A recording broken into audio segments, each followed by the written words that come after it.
Bonjour à tous, bonjour à toutes, bienvenue sur Klebs Experiences. Je suis Claude Pouli-Bombogo, avocate au barreau de Poitiers, médiatrice inscrite à la Cour d'appel de Poitiers ainsi qu'au Centre national de médiation des avocats et associée de la CELAL Club Avocat Médiateur.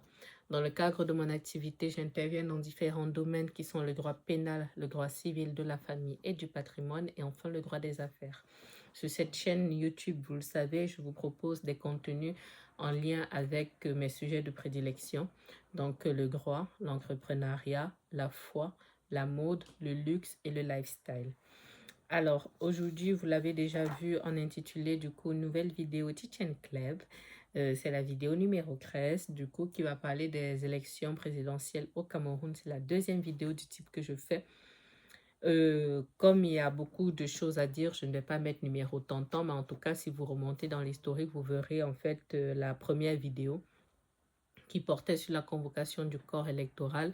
Je ne pensais pas forcément devoir faire une autre vidéo aussitôt, entre guillemets, mais les circonstances font que je suis contrainte d'en faire une là pour pouvoir documenter un petit peu la suite.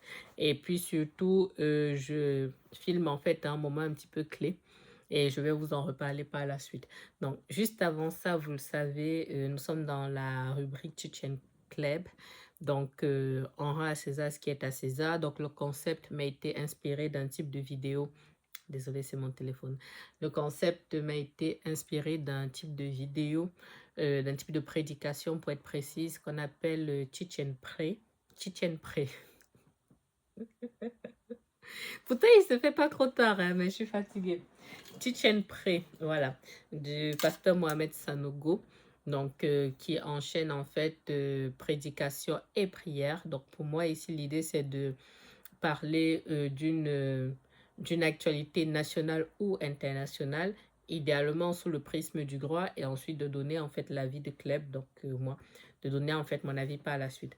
Donc voilà le concept, et j'ai pour vocation, du coup, du moins j'ai pour ambition de faire une vidéo tous les mercredis à 20h. Voilà. Donc, voilà un petit peu pour le concept. Et vous le voyez, nous sommes déjà au 13e épisode. Donc, je suis contente de tenir le rythme pour le moment. Et dans le monde, dans ce moment, il y a largement de quoi faire. Donc, je pense que j'aurai quand même un petit peu de marge pour un certain temps sur ce type de vidéo-là. Donc, je vous disais, du coup, nouvelle vidéo, comme vous l'avez vu, élection présidentielle au Cameroun. Jour particulier parce que je filme le 6 août 2025. Et vous ferez le lien puisque hier, le 5 août 2025, on a eu en fait une réponse du Conseil constitutionnel. Je n'ai pas forcément voulu filmer hier dans les mois, on va dire ça comme ça, parce que les propos n'auraient pas forcément été adaptés. Donc, je filme aujourd'hui le 6. Je vais monter ça comme ça. Voilà. Je filme aujourd'hui le 6 août et je publierai en fait pour la semaine prochaine. Ça me donne le temps de faire le montage. Et dans tous les cas, ce qui se passera dans l'intervalle, je documenterai dans la prochaine vidéo Teach Club, tout simplement. Voilà, donc pour rester pédagogue dans ce que j'aurai à dire, donc un plan en 3 étapes. Donc la première partie va porter sur le contentieux préélectoral. Contentieux préélectoral. Seconde partie, M. Léopold Bessimping, voilà, M. Bessimping. Et troisième point, l'avis de Kleb / solution. Donc, je vais voir comment ça va avancer, mais pour le moment, c'est comme ça que je souhaite structurer les choses. Alors, point numéro 1, du coup, le contentieux préélectoral. Je vais vous donner quelques textes parce que là, lorsque j'ai fait ma première vidéo sur ces élections présidentielles, je n'étais pas dans un cadre où j'avais accès facilement à mon ordinateur. Je vais vous donner des informations sur les cas. Finalement, j'ai fait des captures d'écran et là, du coup, sur le Conseil constitutionnel, j'ai pu trouver quelques textes que je vais vous lire tout à l'heure, mais pareil, je vous mettrai la capture d'écran là. Donc, le contentieux préélectoral, c'est le contentieux qui intervient par définition avant les élections, mais après la proclamation, on va dire, de la liste en fait des personnes qui ont été retenues pour l'élection présidentielle du 12 octobre prochain. Donc j'aurais peut-être dû commencer par ça.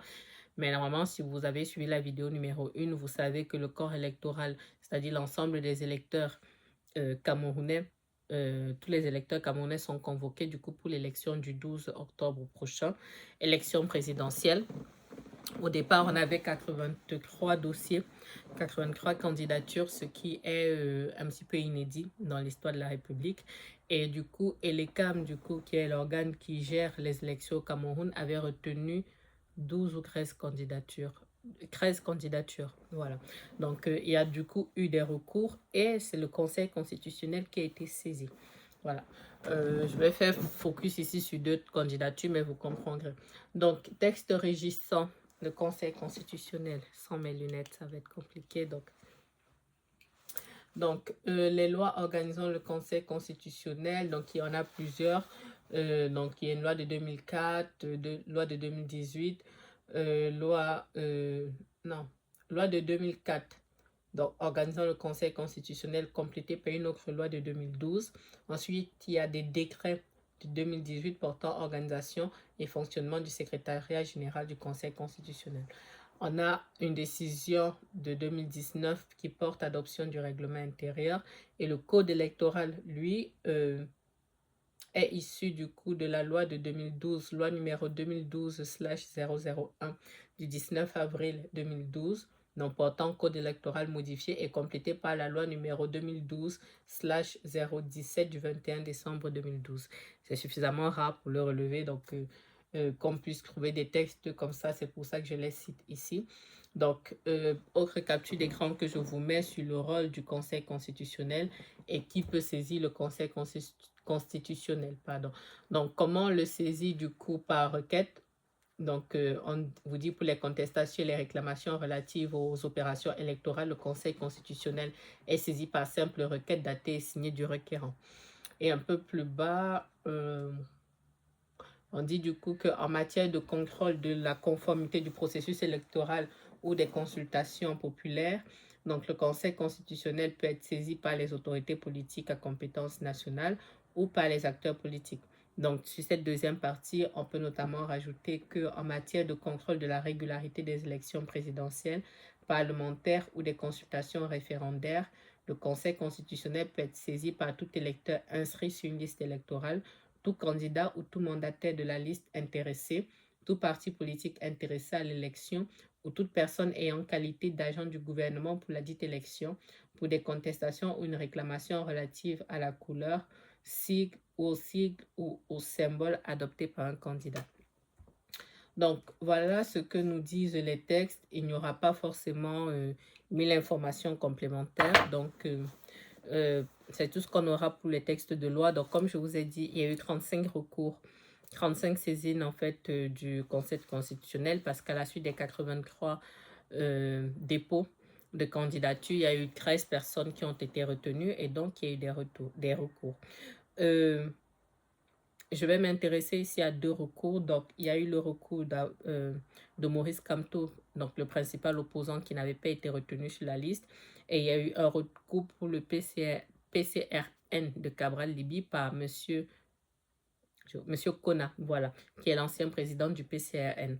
Donc ça, je vais en reparler dans un second temps. Donc, Maurice Kamto, c'est ce qui a fait en fait le plus de bruit parce que Maurice Kamto, en fait, qui était d'abord président du MRC, a démissionné du MRC et s'était inscrit en fait au parti qui s'appelle le Manidem.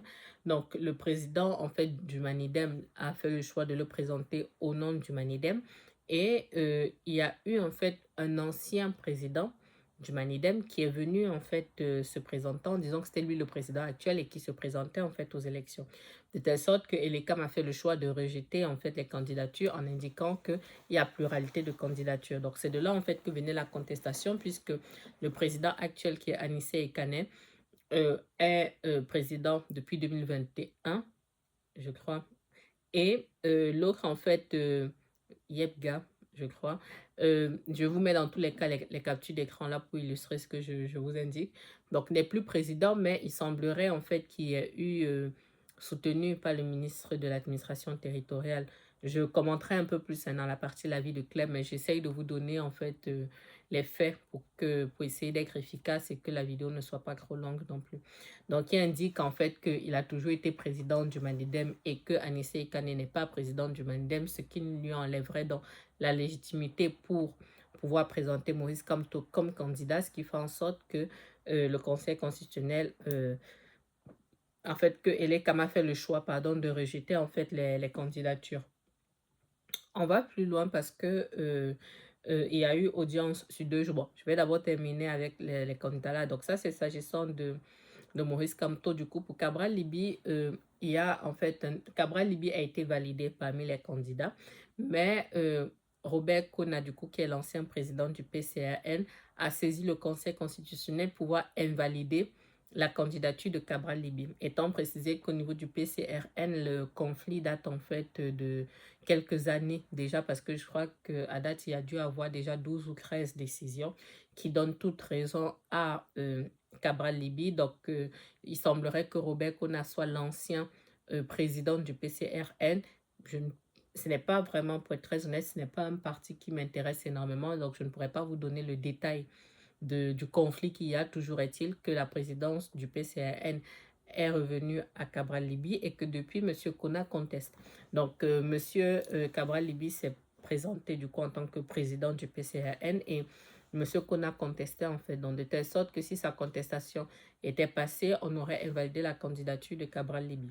Donc, partie la plus facile, du coup, la candidature de Cabral Liby, du moins la réclamation. Je suis fatiguée. La réclamation de M. Kona a été rejetée, ce qui veut dire que la validation du dossier de Cabral Liby a été confirmée. Voilà. Donc, pour Maurice Kamto, du coup, le Conseil constitutionnel a décidé de rejeter sa candidature en retenant le fait que malgré les documents que lui, il a en sa possession, qui prouvent que Anissé Ekane est le président du Manidem, donc il avait le droit de le présenter en fait comme candidat du Manidem. Donc, malgré ça, le Conseil constitutionnel a considéré que le précédent, du coup, on va y arriver, le précédent du moins, était considéré comme le président du Manidem, mais chose particulière, les 2 candidatures, du coup, ont été rejetées sous le motif de la pluralité de candidatures.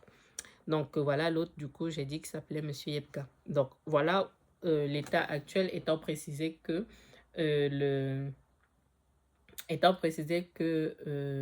Conseil constitutionnel est en dernier recours, en fait. Donc, il n'y a pas de recours possible, il n'y a pas de juridiction supplémentaire. Donc, ça s'arrête là pour Maurice Kamto, qui ne peut pas être président, qui ne peut pas être, en fait, candidat à la présidentielle, qui ne peut pas se présenter, en fait,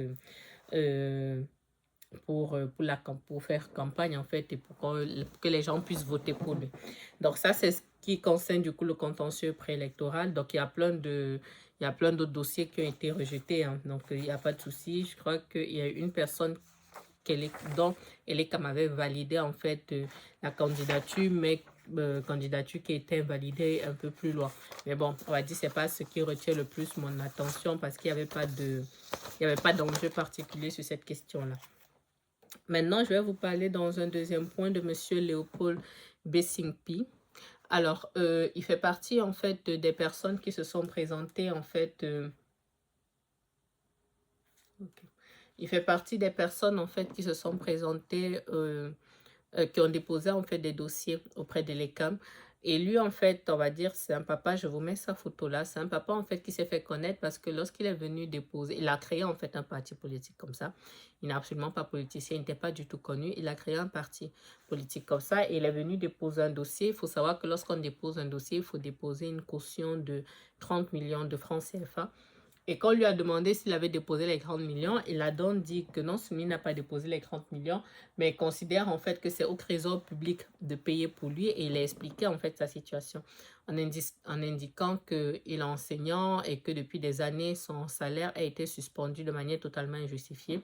Il s'est battu pendant des années pour qu'on régularise sa situation. Sur le papier, la situation a été régularisée, mais il n'a jamais eu de rappel de quoi que ce soit. Donc, il disait en fait qu'il considère que ce qui reste au trésor public là-bas, c'est plus de 30 millions.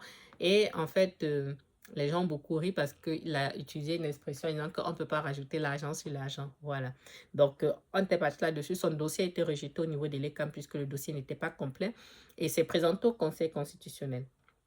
Il s'est présenté au Conseil constitutionnel. Je donnerai mon avis par rapport à ça à la fin. Mais il s'est présenté au Conseil constitutionnel. Il a été raillé, littéralement. Il a été raillé au Conseil constitutionnel et son dossier, du coup, a de nouveau été rejeté. Mais sa parole a porté puisque partout en fait on pouvait lui donner la parole, il expliqua en fait sa situation qui est une vie de misère hein, tout simplement. J'ai vu en fait balader sur les réseaux sociaux qu'il y a une personne de sa famille qui a témoigné en disant même que c'est un monsieur qui s'est retrouvé dans un état dépressif, la famille l'a soutenu comme il pouvait, mais en tout cas il a beaucoup souffert de cette injustice là qu'il a subi en fait dans le cadre de ses fonctions.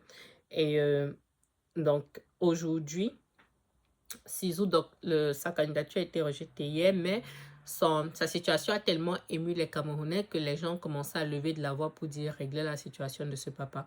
Ce n'est pas admissible. Donc, les gens s'en sont beaucoup émus et aujourd'hui, il a été reçu par le ministre de la fonction publique et j'ai vu passer du coup qu'il sera reçu par le MINFI le 11 août prochain. Je ne sais pas si l'information est vraie, mais en tout cas, au moment où je filme cette vidéo, il a déjà été reçu par un ministre parce que moi-même j'ai vu les images, j'ai vu les images de sa convocation et j'ai vu les photos en fait de lui avec le ministre. Pareil, si je retrouve, je vous mets là. Et j'ai vu en fait circuler que le MINFI, donc le ministre des Finances, le reçoit lundi prochain. Donc il semblerait du coup qu'il y ait une issue favorable à son problème, mais pareil, je le commente après. Donc, voilà pour le point numéro 2. Donc, le point numéro 3, maintenant, la vie de Clèves. Oui, je ne me trompe plus trop dans les trucs. La vie de Clèves / les solutions. Je disais en fait que je me suis beaucoup retenue de prendre ma caméra hier. Donc, ça, c'est sur le premier point. Peut-être en petit A, je ne sais pas. Je me suis beaucoup retenue en fait de prendre ma caméra hier parce que je pense que si j'avais filmé hier, je n'aurais pas eu le recul nécessaire, la modération nécessaire pour pouvoir parler de ma frustration et de mon ras-le-bol. Je pense que pour les Camerounais qui suivront cette vidéo hier, honnêtement, c'était un jour compliqué. C'était un jour compliqué. Chacun réagissait comme il pouvait parce que je trouve ça, en fait, c'est choquant. Ce qui s'est passé au Conseil constitutionnel, c'est choquant. Il faut savoir qu'ils avaient convoqué, en fait, ils avaient convoqué les uns et les autres, je crois, le 2. Je vérifierai la date, mais c'était en tout cas, c'était le lundi. Donc, le lundi, non, c'était le 4. Pourquoi je crois que c'était le lundi 4. Je vérifie la date parce que la convocation a circulé. Donc, je vérifie la date, je mets là. Parce que je ne sais pas si c'était le 1er août. Mais en tout cas, je pense que ça devait être le 1er août. Mais en tout cas, ça, je revérifie, c'est pas un problème. Non, ils ont convoqué, les débats se sont tenus sur 2 jours. Et après, ils ont mis en délibéré pour rendre la décision, du coup, le 5 qui était hier. Et s'agissant de la question de Maurice Kamto, en fait, si vous voulez, la forfaiture est tellement grosse, le mensonge est tellement gros. On a un ministre de l'administration territoriale qui, je ne sais pas d'ailleurs s'il est aussi chargé de la communication, mais qu'on entend partout, qui menace partout où il peut menacer. Et je pense très humblement que ce n'est pas la bonne technique. On est vraiment dans un... en fait, on est vraiment au bord de l'implosion. Et je pense que le système en place, qui est déjà quasiment une dictature à date, je pense qu'ils ne se rendent pas compte que si ça continue comme ça, le pays va imploser. Et on n'est plus au stade où la menace peut suffire. Le pays va vraiment imploser parce que c'est-à-dire, c'est tellement gros, que c'est indigeste en fait. C'est vraiment indigeste. Peu importe la patience que vous pourriez avoir, c'est-à-dire ce système-là, ils font tout pour nous sortir de nos gants. Et ils veulent en fait que les gens réagissent mal pour pouvoir dire après, ah, peut-être vous avez dit ci, peut-être des sorties pour marcher, peut-être début d'insurrection, je ne sais trop quoi, mais c'est tellement choquant qu'on ait en fait la preuve que Anissé Kane est président du Manidem, mais qu'on aille en fait littéralement soudoyer un ancien qu'on a littéralement sorti de son village, je ne sais où, pour venir raconter. Et même le Yepga en question, c'est-à-dire, il ne s'est même pas rendu compte que pour un bout de pain, c'est vraiment le système d'il y a quelques années de pain sardine, que pour un bout de pain, il a joué en fait avec le destin d'une nation pour venir dire en fait que non, il était toujours président et tout le reste, et que le ministre vient dire que non, que vraiment lui, c'est lui qui reconnaît depuis. En fait, c'est tellement gros, c'est tellement choquant que il y a même des gens qui se sont retrouvés hier en train de, de découper leur carte d'électeur. Parce que déjà, pour avoir la carte d'électeur, même ceux qui sont ici dans la diaspora, la difficulté est réelle. On vous met sur des horaires bizarres, sur des jours où les gens travaillent. On met les coûts là-bas. On dit qu'il faut être en situation régulière sur le territoire national, alors que ça n'a strictement rien à voir. C'est-à-dire une personne, même qui est en situation irrégulière sur le territoire français, dès lors qu'elle peut attester de sa qualité de citoyen camerounais, ces personnes doivent pouvoir, les mots me manquent, ces personnes doivent pouvoir en fait avoir sa carte consulaire qui lui permettra d'avoir derrière sa carte d'électeur.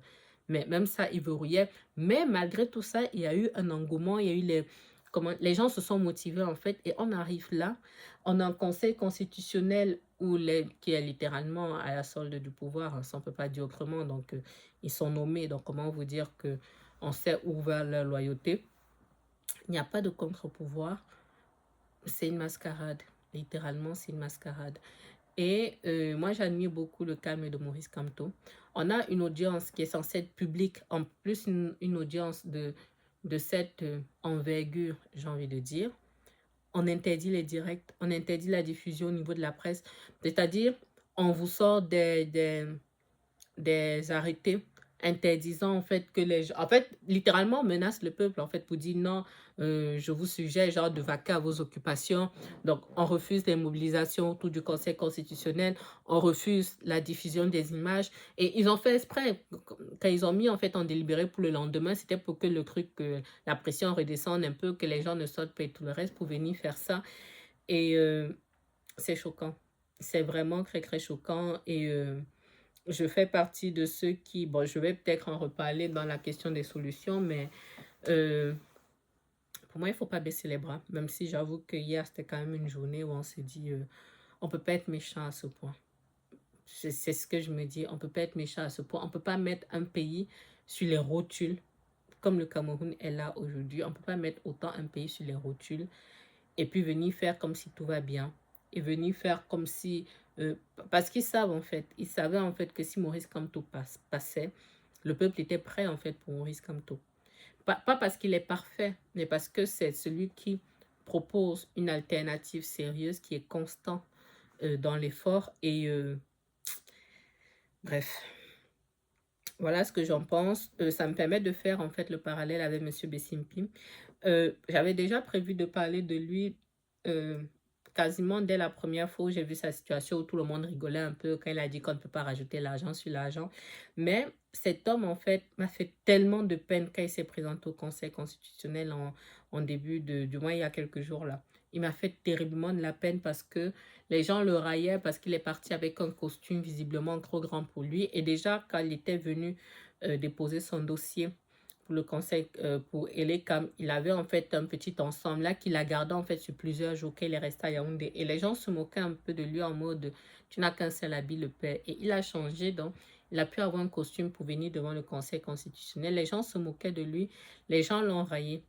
Et moi, ça m'a fait de la peine parce que la situation de ce monsieur, c'est la situation de la grande majorité des enseignants du Cameroun, mais c'est surtout la situation de beaucoup de personnes au Cameroun. Vous travaillez pour l'État, on ne vous paye pas, il y a une impunité totale. Vous devez... Déjà que les salaires, c'est-à-dire, il y a tellement de problèmes dans ce pays que si vous voulez commencer, j'ai envie de dire, vous ne savez même pas qu'est-ce que vous créez, qu'est-ce que vous laissez. Il y a quelqu'un qui a eu une expression que j'ai trouvée vraiment magnifique, même si elle est crécriste. Elle a dit, les Camerounais aiment le Cameroun. Si le Cameroun, c'est-à-dire en tant qu'institution, pouvait autant aimer les Camerounais. Et ça m'a touché. Ça m'a vraiment touché parce que c'est vraiment ça. C'est que je ne connais pas, ou très peu, je ne connais pas de Camerounais qui n'aiment pas le Cameroun. Nous aimons le Cameroun. Mais on a un système qui broie en fait le peuple et qui broie, c'est comme une machine en fait, qui broie sans aucun sentiment. C'est-à-dire un papa comme ça, il est le symbole en fait de plusieurs de nos pères qui sont en souffrance, qui vivotent, qui se retrouvent parfois en dépression parce qu'ils supportent l'insupportable. Aujourd'hui, c'est parce que le système en place veut essayer de bien se voir. Et parce que le pauvre s'est humilié jusqu'au bout, jusqu'à arriver au Conseil constitutionnel, jusqu'à fabriquer la création d'un parti pour se faire entendre. Des années de salaire, des années, on ne vous parle pas d'un mois, 2 mois, des années de salaire où il faut faire les démarches, il faut venir supplier. Vous n'êtes pas forcément à Yaoundé, vous vous débrouillez pour venir, vous débrouillez pour vivoter, pour faire nourrir, pour nourrir votre famille et tout le reste. Vous venez, on vous raille. Et maintenant, parce que il y a les curseurs braqués sur lui, maintenant, en 2-3 jours, les ministres se mobilisent, lui, on le convoque, on le reçoit et tout le reste, pour lui donner peut-être même pas l'équivalent de ce qu'il a perdu, mais quelque chose, entre guillemets, pour fermer sa bouche. Et pourtant, les enseignants manifestent dans ce pays. Ça fait au moins 2-3 ans que les enseignants manifestent. Entre ceux qui ne sont pas payés, entre ceux qui sont sous-payés, ceux qui travaillent dans des conditions tellement indigestes, tellement indécentes. Et ce sont eux qui forment nos enfants. En fait, la situation de ce papa, ça m'a tellement blessée. Après, je me réjouis pour lui. Je me réjouis pour lui. Si lui, au moins, il peut avoir quelque chose, c'est bien. Dieu merci. Maintenant, effectivement, on peut se dire, et tous ceux qui ne sont pas allés jusque-là, ceux qui témoignent en disant, ah, mais mon père a réclamé, je sais pas moi, le rappel de ça, peut-être pendant 30 ans, maintenant il est décédé. On fait comment de cela? Ils sont combien ceux qui sont dans cette situation? En fait, les gens ne se rendent pas compte que le Camerounais excelle souvent parce que on vient d'un environnement tellement difficile que pour survivre, on était obligé de travailler un niveau de résilience qui est hors du commun. Et comme disait quelqu'un, c'est bien d'être résilient, d'être battant, mais ça ne devrait pas, surtout pour un pays comme le Cameroun. Le Cameroun a tellement de richesses, ça ne devrait pas être ça notre lot. Un papa comme ça ne devrait pas se retrouver en train de s'humilier à ce point ou maintenant parce qu'on le reçoit, il faut absolument filmer pour faire un peu ce qu'on appelle le proving, pour dire que non, on le reçoit. Bref, voilà mes observations pour ce monsieur. Je me réjouis du fait qu'il puisse, je l'espère, toucher quelque chose. J'espère que ça lui permettra de pouvoir, comme on dit chez nous, boire un peu d'eau fraîche, profiter en fait de sa retraite. Pour le coup, il aura mérité. Mais j'espère aussi qu'on va se soucier de tous les autres enseignants, de tous les autres fonctionnaires qui sont dans des situations similaires où on s'assoit sur leur salaire, on s'assoit sur leur appel. Ils doivent supplier, mendier, corrompre pour pouvoir avoir des solutions, j'espère. J'espère au moins que le fait, au moins avec les réseaux sociaux, d'avoir des curseurs, en fait, j'espère que ça va permettre qu'il y ait moins de types de situations de ce type. Maintenant, sur les solutions. Sur les solutions, vous l'aurez compris, je n'ai pas beaucoup de propositions en tant qu'avocat ici. Forcément, on va dire les voies légales ont déjà été explorées. Je ne vais naturellement pas, que ce soit en ma qualité d'avocat ou en ma qualité de citoyenne, appeler qui que ce soit une quelconque insurrection. Ce n'est pas la solution. Ce n'est pas la solution. Moi, je dirais aux uns et aux autres, tant en tant qu'avocat qu'en tant que citoyenne, ne déchirez pas vos cartes d'électeur. Les gens sont découragés, c'est normal, parce qu'on a l'impression que ce sera sans fin.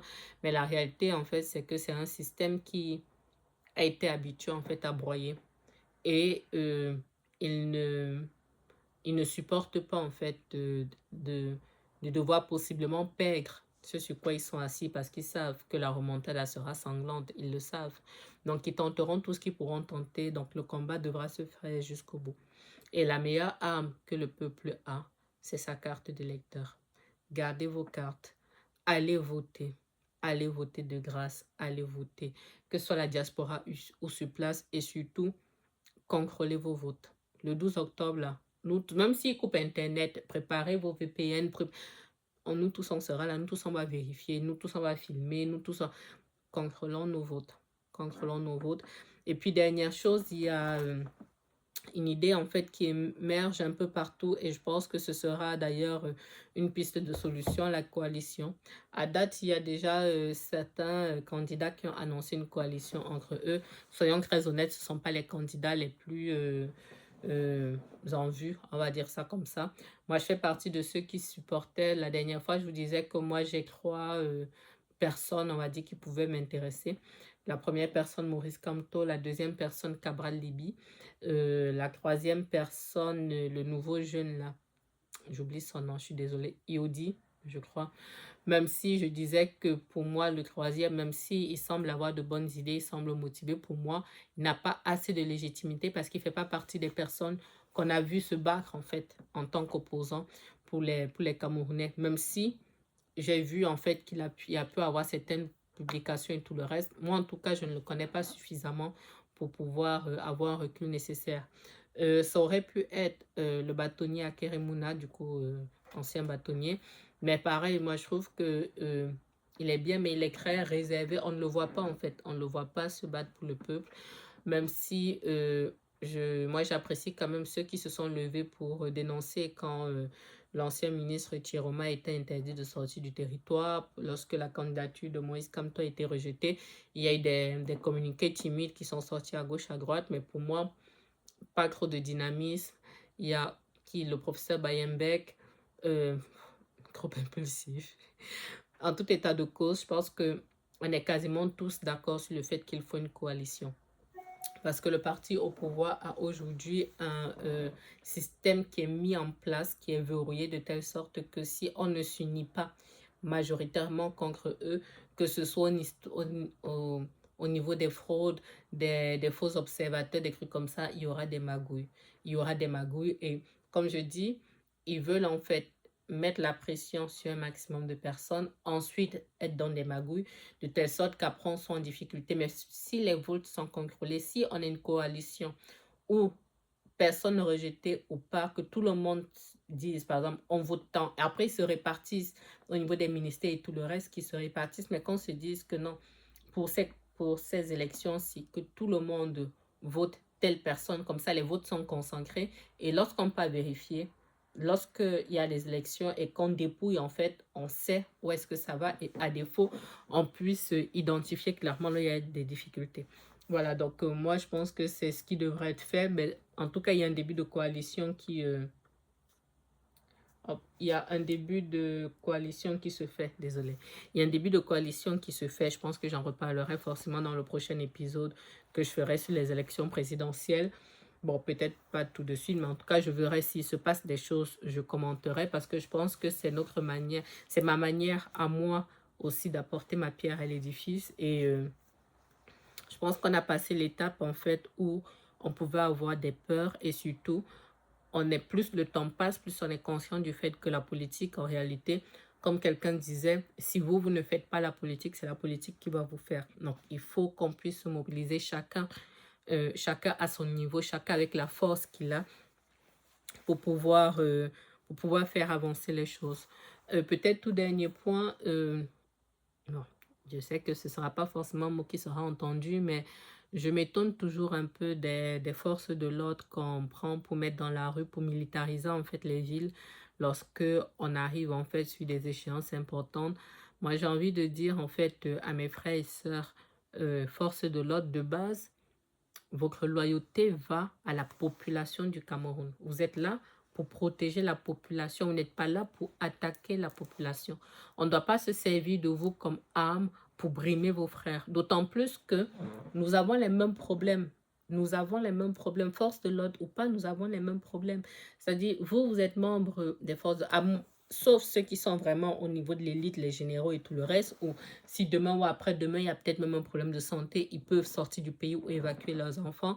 Vous êtes sur place, votre femme doit accoucher, vous faites un accident de la circulation, quoi. Vous partez ou vous partez à l'hôpital du coin. Vous savez comment ça se passe dans nos hôpitaux. Il y a des soucis sur les routes, vous savez dans quel état sont nos routes. Vos retraites, ça ressemble à quoi? En fait, nous avons les mêmes problèmes. Nous avons le monsieur Bessimpi là. Monsieur Bessimpi dont j'ai pas. Mais ça pourrait être votre père, ça pourrait être votre frère. Nous vivons les mêmes difficultés. On voit l'éducation au pays, on voit la question de nos enseignants. En fait, je pense que c'est un combat qui doit être un combat global parce que, comme je l'ai dit tout à l'heure, les Camerounais aiment le Cameroun. Même nous autres qui sommes ici dans la diaspora, on aurait pu se dire, entre guillemets, on s'en fout. Mais regardez combien de personnes de la diaspora sont mobilisées. Nous sommes mobilisés parce que, euh, même si pour une personne comme moi, j'ai la double culture, mais le Cameroun fait partie de moi. Le Cameroun fait... Donc, je ne peux pas être loin et puis je suis en paix parce que ça va mal au Cameroun. Non, il faut que les choses avancent et surtout, je ne le dirai jamais assez, le potentiel du Cameroun est extraordinaire. Le potentiel du Cameroun et des Camerounais. Donc, il faut qu'on en sorte. En tout cas, je fais partie de ceux qui émettent ce vœu-là. On a été déçus hier, mais on ne doit pas se décourager. Mobilisons-nous, voyons comment l'opposition peut gérer les choses, voyons ce qu'on peut mettre en place, euh, faisons contrepoids, faisons contre-pouvoir, parce que le Cameroun appartient aux Camerounais, pas à certains qui ont mis la main basse sur les richesses, mais aux Camerounais. Euh, il n'y a pas lieu de parti se battre ou quoi que ce soit, mais on va faire les choses dans la légalité, dans la patience et proprement. Et si on est tous ensemble, si on est unis, ils plieront. Ils plieront. Un homme de 92 ans qui en réalité ne gère même plus le pays ne peut plus être là, puisqu'en réalité, c'est ceux qui sont derrière, en fait, qui sont en train de sécuriser leur avenir. Donc, voilà ce que je voulais dire pour cet épisode-là. On a à peine passé la demi-heure, donc je vais m'arrêter là pour que ce soit pas trop long. Je vous remercie de m'avoir suivi. Je vous lis dans les commentaires si vous le souhaitez, mais toujours dans le respect. Sinon, vous le savez, c'est un blocage. Je vous donne rendez-vous mercredi prochain à 20h pour un nouvel épisode de Teach Club. Ce sera déjà l'épisode 14. Il y a tellement de choses qui se passent dans le monde que je ne sais même pas encore qu'est-ce que je choisis, qu'est-ce que je laisse. En tout cas, dans l'attente, merci pour votre fidélité et je vous dis à bientôt sur Clubs Experiences. Au revoir.